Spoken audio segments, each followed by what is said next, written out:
मैं आर के चौहान अपने YouTube चैनल धामपुर क्लासेस में आप सभी का स्वागत करता हूं।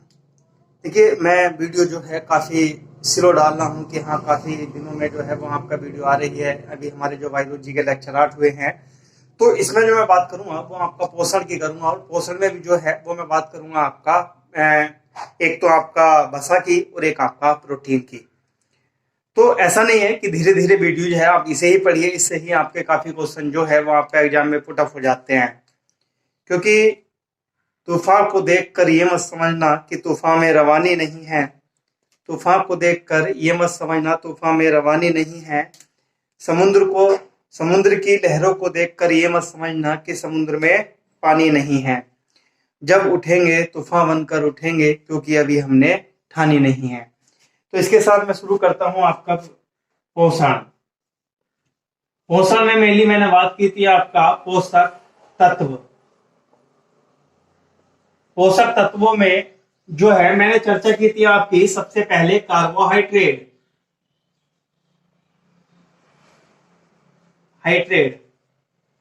उसके बाद मैंने बात की थी आपकी वसा। उसके बाद आती है आपका प्रोटीन। उसके बाद आता है आपका जल। उसके बाद आता है आपका खनिज लवण। उसके बाद आते हैं आपके विटामिन्स। ये जो है वो आपका एक तरह से न्यूट्रिशन में जो है वो आपका इनकी चर्चा करते हैं। मेनली इसमें मैंने आपको कार्बोहाइड्रेट यानी इसकी कार्बोहाइड्रेट की मैंने चर्चा की थी। याद रखना, इसमें एक क्वेश्चन और पूछ लेता है कि ये जो आपके तीन हैं, यानी शुरू के तीन हैं, एक तो आपका कार्बोहाइड्रेट हो गया, एक आपका वसा, एक आपका प्रोटीन। ये तीन जो हैं, इसको जो है वो आपका गुरु पोषक तत्व कहा जाता है, यानी बृहद पोषक तत्व। याद रखना, इसे जो है वो आपका गुरु पोषक तत्व भी कहा जाता है। मेनली ये जो आपके तीन हैं, इस तीनों को जो है ये पूछ लेता है कि कार्बनिक होते हैं या आपका अकार्बनिक होते हैं। तो ये जो आपके तीन हैं, इन्हें बोला जाता है आपका कार्बनिक पदार्थ। यानी ये जो है वो आपका कैसे होते हैं, आपके कार्बनिक होते हैं। और ये जो आपके दो होते हैं, इन्हें बोला जाता है आपका अकार्बनिक।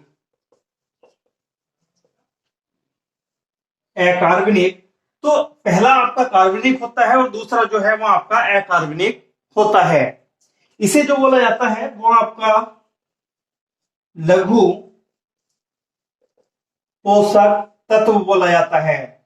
पहले मैंने शुरू में ही बताया था कि ये जो आपका ये है आपका कार्बोहाइड्रेट, ये जो है वो आपका एक तरह से कार्बन, हाइड्रोजन और ऑक्सीजन के अणुओं से मिलकर बनता है। तो इसकी जो है वो आपका चर्चा हमने कर ली थी कार्बोहाइड्रेट की, और आज जो चर्चा करेंगे हम वसा और प्रोटीन की करेंगे। याद रखना कि वसा और प्रोटीन जो है ये भी हमारे स्वास्थ्य के लिए जो है वो आपका एक न्यूट्रिशन का काम करती है, काफी ज्यादा आवश्यक होती है। तो सबसे पहले जो है वो मैं बात करता हूं किसकी, आपकी एक वसा की। ठीक है, वसा। याद रखना, इसे जो है वो आपका फैट बोला जाता है।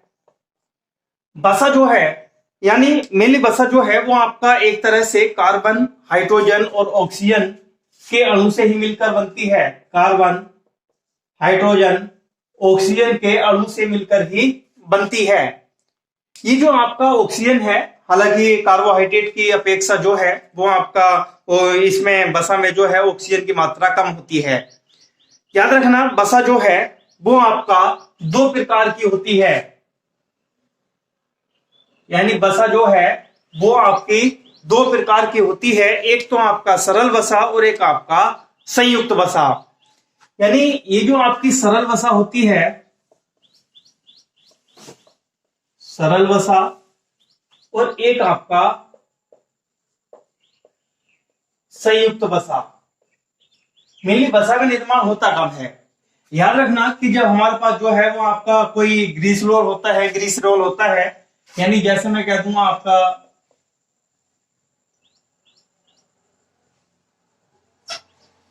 C3H8O4, यानी जो हमारा जो है वो आपका ग्रीस रोल होता है, तो ये जो आपका ग्रीस रोल है, ये ग्रीस रोल जो है वो क्या होता है, आपका बसा ही होता है, यानी ये आपका एक फॉर्मूला होता है। तो ये ग्रीस रोल के साथ जो है वो मैं कह दूंगा कि हमारे जो है वो आपका तीन क्या जुड़ते हैं, आपके मूलक बसीय अम्ल जुड़ते हैं, जिसे आपका मूलक कहा जाता है, बसीय अम्ल। यानी जब आपका तीन बसीय अम्ल जो है वो आपस में जुड़ते हैं तो वो आपका बसा का निर्माण करते हैं। याद रखना कि बसा जो है वो आपका, जब आपके तीन बसा के जो है वो आपका बसीय अम्ल आपस में मिलते हैं तो वो किसका निर्माण करते हैं, आपका बसा का निर्माण करते हैं। इसमें याद रखना, इसमें याद रखने वाली बात यह है कि जो हमारी सरल बसा होती है, तो सरल बसा जो है, तो ये जो है वो आपका O3 होता है, यानी C3H8O3। तो ये जो आपकी सरल बसा है, याद रखना कि बसा जो है, ये हमारी सरल बसा जो है और संयुक्त बसा दो भागों में डिवाइडेशन होती है। तो ये जो है वो आपका तीनों जो है ये ग्रीस रोल जो है, यानी इसे जो है वो आपका ग्रीस रोल जो है, ये ग्रीस रोल, ये जो आपका ये बंध है, इस बंध को जो है वो आपका एस्टर बंध कहा जाता है। ये क्वेश्चन काफी बार पूछ लेता है कि ग्रीस रोल जो है जब आपका तीन बसीय अम्ल आकर मिलते हैं तो एक बंध को क्या कहा जाता है, तो एस्टर बंध कहा जाता है। तो ये जो आपका एस्टर बंध होता है, तो इसी के कारण से इसे जो है वो आपका, यानी तीन बसा के अम्ल जुड़े होते हैं, तो इसी के कारण से इसे क्या बोला जाता है, आपका ट्राइग्लिसराइड बोला जाता है, ट्राइग्लिसराइड बोला जाता है। यानी ट्राइग्लिसराइड का मतलब होता है कि तीन जो है वो आपका इसमें क्या होते हैं, आपका बसीय अम्ल जुड़े हुए होते हैं। मैंने इसके बाद जो है अगर मैं इसमें कहने लगूं कि बसा में जो है वो आपका वो क्या क्या होता है, तो बसा दो प्रकार की होती है, एक तो आपका संयुक्त बसा, एक आपकी सरल बसा। सबसे पहले मैं बात करूंगा आपकी सरल बसा की। याद रखना कि सरल बसा क्या है, कि यानी जो आपका एक तरह से सरल बसा का मतलब है कि ये तीन बसा जो है वो आपका बसीय अम्ल होते हैं और उसे सरल बसा कहा जाता है। इसके बाद सरल बसा को जो है दो भागों में तोड़ा जाता है, एक तो आपका संतृप्त बसा और एक आपका असंतृप्त बसा। यानी ये संतृप्त बसा क्या है और असंतृप्त बसा क्या है। अगर मैं आपसे कहने लगूं कि कोई ऐसी बसा जो सामान्य ताप पर जो है आसानी से जम जाती है या सामान्य टेम्परेचर पर जो है वो आसानी से जम जाती है, उसे जो है वो आपका संतृप्त बसा कहा जाता है। ऐसी बसाएं जो सामान्य ताप पर जम नहीं पाती है या जल्दी से नहीं जम पाती है, उसे आपका असंतृप्त यानी अनसैचुरेटेड फैट कहा जाता है। यानी संतृप्त को सैचुरेटेड फैट जो हमारी स्वास्थ्य बॉडी के लिए जो है, ह्यूमन बॉडी के लिए जो है काफी ज्यादा हानिकारक होता है। आपको देखने में ऐसा लग रहा होगा कि संतृप्त वसा सैचुरेटेड यानी हमारी बॉडी के लिए काफी ज्यादा आवश्यक होती है, लेकिन हमारी बॉडी के लिए जो है ये वसाएं काफी ज्यादा नुकसानदायक होती है। जैसे आपका जो आपका देसी घी होता है या आपका डालडा घी होता है या आपका एक तरह से कोकोनट ऑयल होता है या आपका एक तरह से मैं कह दूंगा कि ये आपका सरसों का तेल होता है, ये हमारे बॉडी के लिए जो है काफी ज्यादा क्या होते हैं, आपका हानिकारक होते हैं। कुल मिलाकर जो सैचुरेटेड फैट है वो सामान्य ताप पर जो है आसानी से जल्दी से जम नहीं मतलब जम जाते हैं। जरा सी जो है वो टेम्परेचर के कारण से देखा होगा कि कोकोनट जो आपका कोकोनट का तेल होता है, नारियल का तेल होता है, वो आपका बालों में डाल लेता है, वो सर्दियों में जो है वो आपका एक तरह से एकदम से क्या हो जाता है, आपका जम जाता है और गर्मियों में जो है पिघल जाता है। तो ये हमारी बॉडी के लिए काफी ज्यादा नुकसानदायक होते हैं। और आपका जो अनसैचुरेटेड फैट है, ऐसी वसाएं जो सामान्य ताप पर जो है वो आपका नहीं जम पाती हैं, उसे जो है वो क्या कहा जाता है, अनसैचुरेटेड फैट कहा जाता है। याद रखना इसके बाद जो है अगर मैं आपसे कहने लगूं कि जो आपका एक तरह से असंतृप्त वसाएं हैं वो कौन कौन सी हैं। असंतृप्त वसाएं को भी जो है दो उसमें तोड़ा जाता है, दो पार्ट में। ये जो आपका असंतृप्त वसा है, ये असंतृप्त वसा को भी जो है दो भागों में तोड़ दिया जाता है, एक तो आपका मुफा और एक आपका पूफा। ये मुफा क्या है, आपने कभी कभी ऐसे प्रोडक्ट्स देखे होंगे जो जैसे नमकीन हो गया, कुरकुरे हो गया, कोकोनट हो गया या आपका बिस्किट हो गया, तो उस पे जो है लिखा होता है कि मूफा क्या होता है, फूफा कितना होता है, शुगर कितनी होती है, फैट कितना होता है, प्रोटीन कितनी होती है। तो ये भी आपका इसी प्रकार से होते हैं। यानी मूफा को जो बोला जाता है वो बोला जाता है आपका मोनो सैचुरेटेड फैट, यानी monosaturated fatty acid, fatty acid, यानी इसे बोला जाता है मुफा को मोनोसैचुरेटेड फैटी एसिड, और पूफा को बोला जाता है आपका पॉली सैचुरेटेड फैटी एसिड। यानी मुफा होता है जो मोनो सैचुरेटेड फैटी एसिड, और पूफा होता है आपका पॉलीसैचुरेटेड फैटी एसिड। मेनली ये जो है वो आपका दो प्रकार के होते हैं। अब इसमें क्या है, संयुक्त वसाएं हैं क्या। अगर मैं आपसे कहने लगूं कि ये जो आपका असंतृप्त वसाएं हैं ये हमारे स्वास्थ्य के लिए काफी ज्यादा नुकसानदायक, ये मैंने आपको बता दिया। लेकिन ये जो आपका संतृप्त वसाएं हैं ये आपका एक तरह से जो है वो आपका क्या होती है, आपका संयुक्त वसाएं नहीं होती हैं, क्योंकि इसमें जो है ये हमारे स्वास्थ्य के लिए क्या होती हैं, आपका कुछ लाभदायक होती हैं, कुछ जो आपका संतृप्त से बेहतर होती हैं। इसके बाद अगर मैं आपसे चर्चा करने लगूं तो मैं चर्चा करता हूं आपका किस पे, आपका जो संतृप्त और असंतृप्त वसा के कुछ उदाहरण होते हैं, ऐसे क्वेश्चन पूछ लेता है। जैसे मैं कह दूंगा कि संतृप्त वसा में जो है वो आपका देसी तेल आ जाता है, और आपका नारियल का तेल आता है, और देसी घी आता है, डालडा घी आता है। ये काफी ज्यादा क्या होता है, आपका नुकसानदायक हमारे शरीर को होते हैं। असंतृप्त वसा में जो है जैसे आपका जैतून का तेल होता है, या बहुत अच्छा वाला जो है आपका रिफाइंड होता है, और एक आपका जैतून का तेल हो गया, आपका तिल का तेल हो गया, आपका अलसी का तेल हो गया। ये हमारे स्वास्थ्य के लिए क्या है, आपका काफी ज्यादा लाभदायक होते हैं। मेनली जो आपके कुछ आपका ऐसे तेल होते हैं जो आपका वनस्पति घी, जिसे आप वनस्पति घी बोलते हो। तो मेनली वनस्पति घी है क्या, ये वनस्पति तेलों से हमें प्राप्त होता है। यानी वनस्पति तेलों से जो है वो आपका हमें वनस्पति घी प्राप्त होता है। कैसे, जैसे मान के चलिए कुछ हमारे वनस्पति तेल ऐसे होते हैं जो खाने योग्य नहीं होते हैं, और जिनको जो है हम क्या करते हैं, आपका हाइड्रोजनीकरण की क्रिया से गुजारा जाता है। हाइड्रोजनीकरण, ये हाइड्रोजनीकरण की क्रिया क्या है, यानी कोई आपका जार होता है, इसमें जो है हम वनस्पति तेल भर लेते हैं, और इसमें जो है वो आपका क्या कर लेते हैं, आपका इस हाइड्रोजन के अणु छोड़ देते हैं, और अणु छोड़ने के बाद जो है इसमें आपका एक उत्प्रेरक को रख देते हैं, और जैसे आपका निकिल, यानी निकिल जैसे उत्प्रेरक का कार्य करते हैं, या निकिल को जो है इसमें छोड़ देते हैं, और ऐसे में जो है हाइड्रोजनीकरण की क्रिया के दौरान जो है ये क्या हो जाता है, आपका काफी ज्यादा सैचुरेटेड तो नहीं लेकिन अनसैचुरेटेड हो जाता है, जो हमारे स्वास्थ्य के लिए लाभदायक कुछ बेहतर होते हैं। में होता क्या है, इस क्रिया से जो है तेलों को जो है शुद्धिकरण किया जाता है, और ऐसे में जो है इसे जो है अनसैचुरेटेड बनाया जाता है। मेनली जो हमारा देसी तेल है, देसी तेल हमारे स्वास्थ्य के लिए जो है वो आपका बहुत अच्छा होता है, लेकिन कहा जाता है कि इसमें जो है वो आपका एक फैटी एसिड आकर जुड़ जाता है सरसों के तेल में, उसे कहा जाता है आपका इनुसिक फैटी एसिड। इनुसिक फैटी एसिड, ये इनुसिक फैटी एसिड जो है वो आपका इस तेल को जो है वो आपका अखाने योग्य बना देता है, और इसके कारण से जो है वो हमारे क्या हो जाता है, आपका फैट बढ़ने लगता है, और तरह तरह की बीमारियां हमें दिखाई देने लगती हैं। मेनली इसके बाद जो है वो हम बात करते हैं किसकी, आपका संयुक्त वसा की।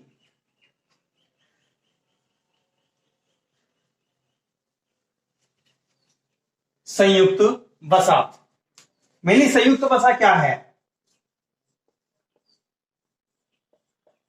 ये जो संयुक्त वसा है ये भी जो है वो आपका एक प्रकार से जो है वो आपका मैं कह दूंगा कि बनती तो ऐसे ही जैसे आपका सरल वसा बनती है, लेकिन कहा जाता है कि इसमें जो है वो आपका 3 फैटी एसिड इसमें भी होते हैं। एक फैटी एसिड यानी एक बसीय अम्ल, 2 बसीय अम्ल, और तीसरा जो इसमें मूलक जुड़ता है वो आपका कोई अलग मूलक जुड़ जाता है, जैसे आपका ग्लूकोज जुड़ जाता है। यानी इसमें जैसे हमने क्या जोड़ दिया, आपका ग्लूकोज, और ग्लूकोज के जोड़ने से जो है किसका निर्माण होता है, आपका संयुक्त वसा का निर्माण होता है। यानी कोई उत्प्रेरक आकर दूसरा जुड़ जाता है, उसे ही क्या कहा जाता है, आपका संयुक्त वसा कहा जाता है। इसके कुछ उदाहरण है, समझिए। जैसे अगर मैं आपसे कहने लगूं कि इसके ग्लूकोज जब आपका जुड़ता है, यानी आपका एक बसीय अम्ल दूसरा बसीय अम्ल, यानी ग्रीसरोल के में अणु में जो है, यानी ग्रीसरोल है, ग्रीसरोल में जो है हमने एक फैटी एसिड जोड़ दिया, दूसरा फैटी एसिड जोड़ दिया, तो तीसरा जो है हमने कोई उत्प्रेरक जोड़ दिया, जैसे आपका ग्लूकोज। तो ये ग्लूकोज जो है वो क्या करेगा, ये ग्लूकोज जो है इसे कहा जाता है ग्लाइकोलिपिड, यानी जब ये आपस में मिलेंगे तो इसे कहा जाएगा आपका ग्लाइकोलिपिड। यानी ग्लाइकोलिपिड जो है वो किसके लिए आवश्यक होता है, यानी ग्लाइकोलिपिड यानी ग्लूकोज आकर जुड़ा है तो ये हमारे एक तरह से मैं कह दूंगा कि ग्लाइकोलिपिड जो है वो इसमें कौन सा मतलब इसमें कह देंगे, इसमें जो है वो आपका कौन सा उत्प्रेरक है, कौन सा जो है वो मूलक जुड़ रहा है, तो आप क्या कह दोगे, इस ग्लाइकोलिपिड में जो है वो क्या क्या जुड़ता है आपका,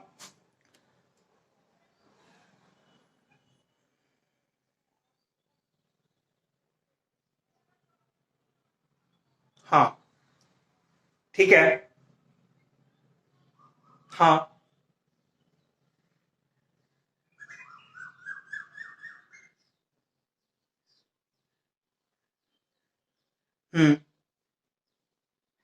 ठीक है। तो इसमें क्या है, इसे ग्लाइकोलिपिड कहा जाता है। ग्लाइकोलिपिड में जो है वो आपका एक तरह से मैं कहने लगूं कि ये किस चीज के लिए आवश्यक होता है, हमारी शरीर में कहां काम करता है।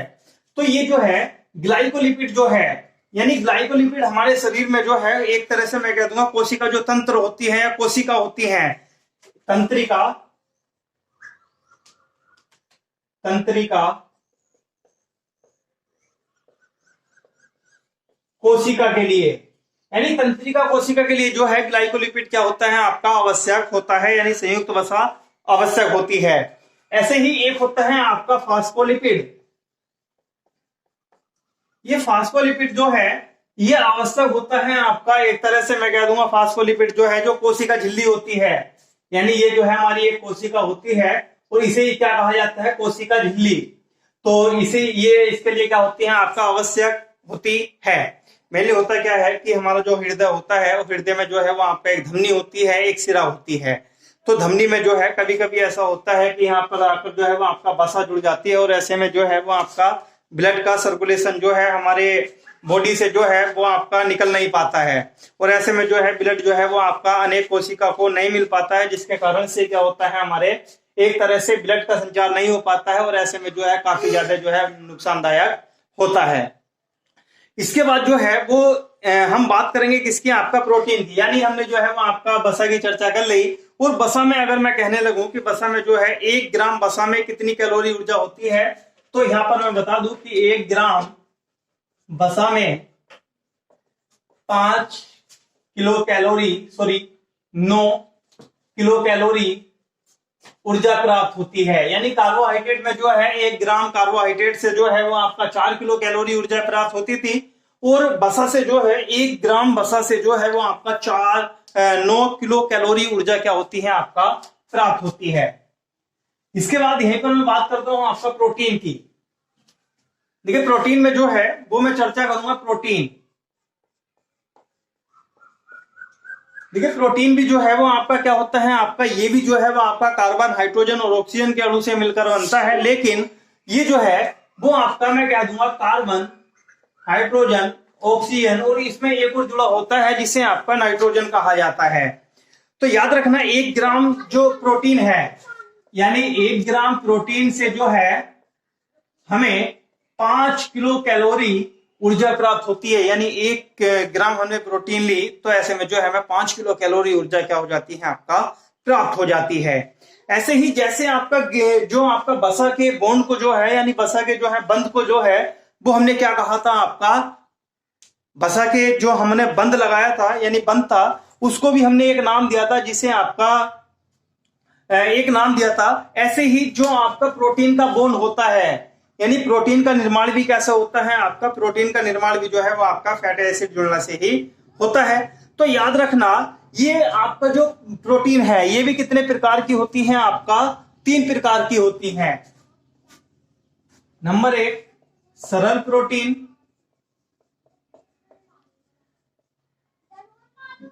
नंबर 2 संयुक्त प्रोटीन और नंबर 3 व्युत्पन्न प्रोटीन। यानी ये भी 3 प्रकार की होती हैं, तो एक एक करके चर्चा करते हैं। सरल प्रोटीन क्या होती है, संयुक्त प्रोटीन क्या होती है, व्युत्पन्न प्रोटीन क्या होती है। सरल प्रोटीन में जो है वो आपका सबसे पहले हम बात करते हैं किसकी है आपका, यानी जो सरल प्रोटीन है इसमें हम बात कर लेते हैं सीधे सीधे किसकी है आपका, एक आपने सुनी होगी प्लाज्मा प्रोटीन, यानी प्लाज्मा प्रोटीन सुनी होगी आप। प्लाज्मा प्रोटीन तो हम जानते नहीं है, मैंने आपका ब्लड के लेक्चर में प्लाज्मा प्रोटीन के बारे में पूरा बताया था। मेनली प्लाज्मा जो है वो आपका ब्लड का ही एक भाग होता है, जो हमारे ब्लड का जो है वो आपका 55 से 60% प्लाज्मा होता है।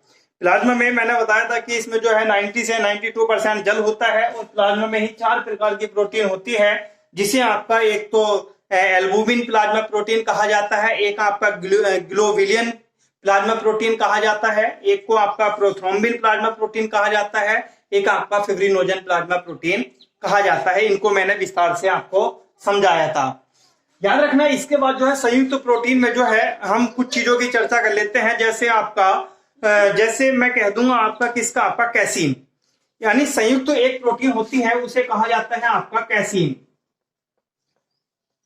याद रखना, जो आपका भैंस का दूध होता है वो आपका, या कुछ दुग्धारू पशु होते हैं उनका जो है वो आपका दूध सफेद होता है, और सफेद जो है वो किस प्रोटीन के कारण होता है आपका, कैसीन प्रोटीन के कारण होता है। और इसमें क्या जुड़ा हुआ होता है, इसमें आपका फास्फोरस जुड़ा हुआ होता है, यानी इसके अंदर जो है वो आपका फास्फोरस जुड़ा होता है।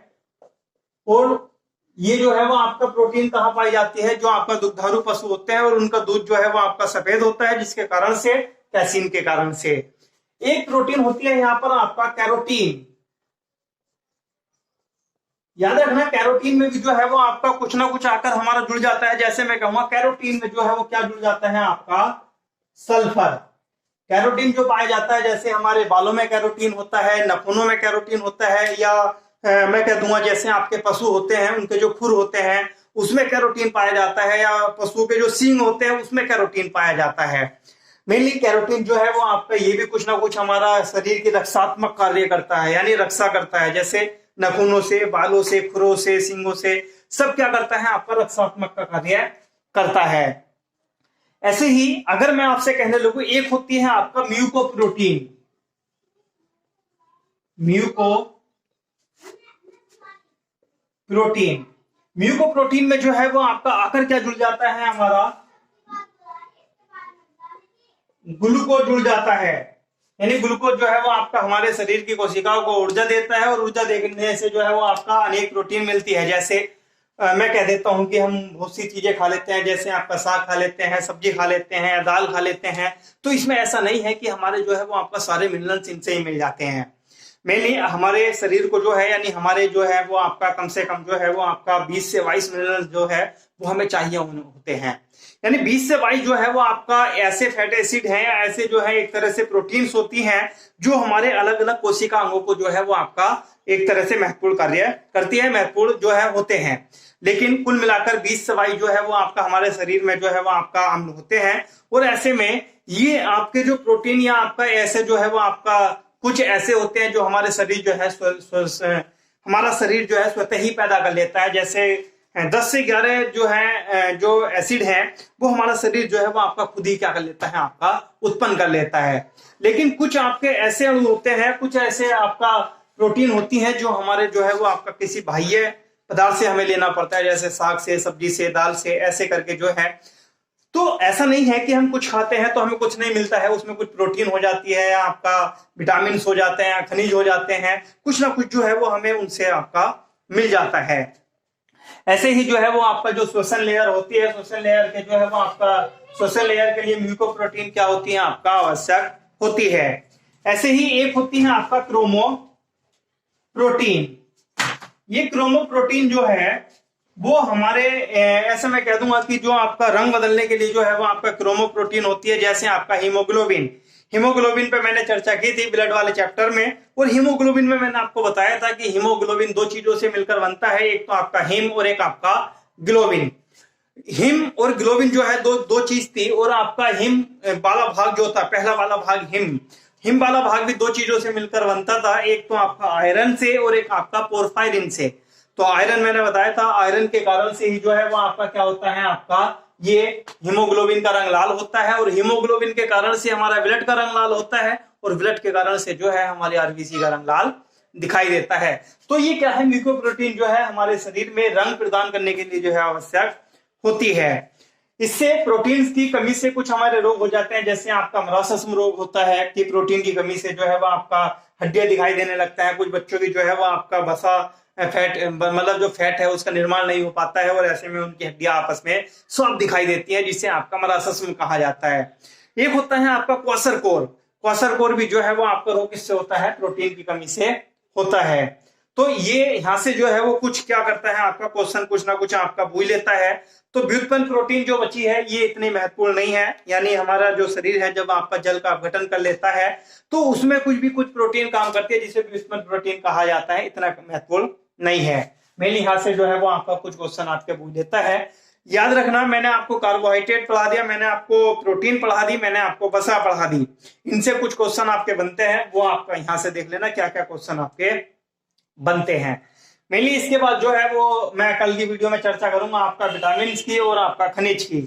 इसके बाद जो है वो आपका एक तरह से मैं बायोलॉजी में जो है वो आपका ब्लड का चैप्टर पूरा हो चुका है, एक आपका में ये पोषण का पूरा हो जाएगा आपका। उसके बाद जो है मैं आपका हृदय लेकर आऊंगा, और बस मेरे चैनल को जो है आप सब्सक्राइब करते रहिए और अपना प्यार मुझे देते रहिए, ताकि मैं और मेहनत में